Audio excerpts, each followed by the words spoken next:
আমাদের মতন সাধারণ ঘরের ছেলেদের অজুহাত বলতে কোনো জিনিসই হয় না। যেমন আজকে দেখো, সকালবেলা আমার ডাক্তার দেখানোর ছিল, দাঁতের ডাক্তার। ওখানে গেলাম, খুব তাড়াতাড়ি গিয়েছিলাম সকাল সকাল, জানি তাড়াতাড়ি হয়ে যায়, কিন্তু সরকারি জিনিস দেরি তো হবেই। প্রায় 1 ঘন্টা এক্সরে করতে লাগলো, তারপরে 1-1.5 ঘন্টা ডাক্তার দেখাতে।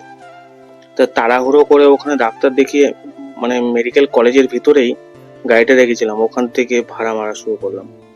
প্রথমে বনিটা করলাম, তারপরে একটা র্যাপিডোরও ভাড়া পেয়েছিলাম 294 টাকা।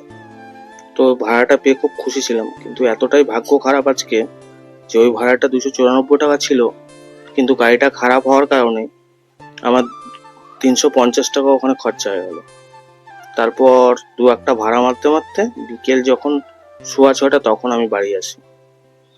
তো কি বলবো আর, মাঝে মাঝে এমনও হয়। তো আজকের ব্লগটা বন্ধুরা এতটুকুই। যদি ভালো লাগে একটা লাইক করে পাশে থাকবেন। নমস্কার।